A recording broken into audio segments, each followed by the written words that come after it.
So in this video, we're going to go through the different programs that most first-time homebuyers use and how the student loan changes will impact your home purchase. So first, why do student loans even matter? Well, for us lenders, we look at something called your debt to income ratio. This basically is the amount of monthly debt that you pay compared to your gross income. A part of your monthly debt is your student loans. So with the changes happening, we have to make sure that we're calculating your debt to income properly and not running into issues later on when you're looking to actually buy a home. So first, let's talk about conventional loans. Conventional loans can actually be the easiest to qualify for with student loan payments. So if you do not have any payments on your credit report, basically showing that your student loan is $0 per month and you are not on an income-based driven repayment program, then we have to factor in 1% of the entire student loan balance against your debt to income. However, if you are on that income-based repayment program, then we are able to use that calculation for your monthly debt to income. It can make it far better for you in qualifying for the home that you want.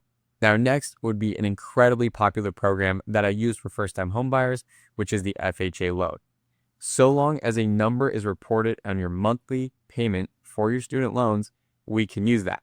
However, if your monthly payment reports at $0, then we have to use 0.5% of the entire outstanding loan balance for your student loans to qualify. So for example, if you owe $50,000 in student debt, then we calculate $250 per month in payment. Now, our third option is going to be looking at a VA loan. VA loans are probably my favorite because they are geared towards our veterans here in the US. Now, there's a couple different ways that we calculate debt to income in student loans.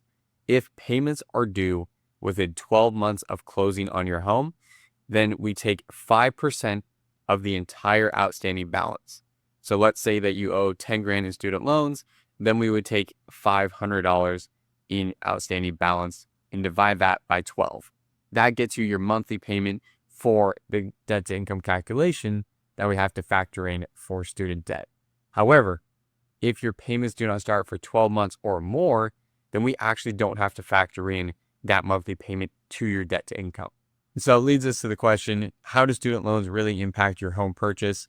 This is why it is so important to go through a proper pre-approval process before you end up writing an offer or even looking at buying a home. Reason being, as you can tell, there are a ton in different ways that we calculate your debt to income and how the student loans affect that. Therefore, we want to make sure that we're looking at all options for you and really the right ones that are going to be best for you and your situation.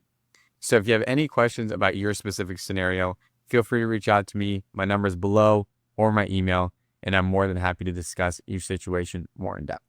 All right, until then, take care. Bye-bye.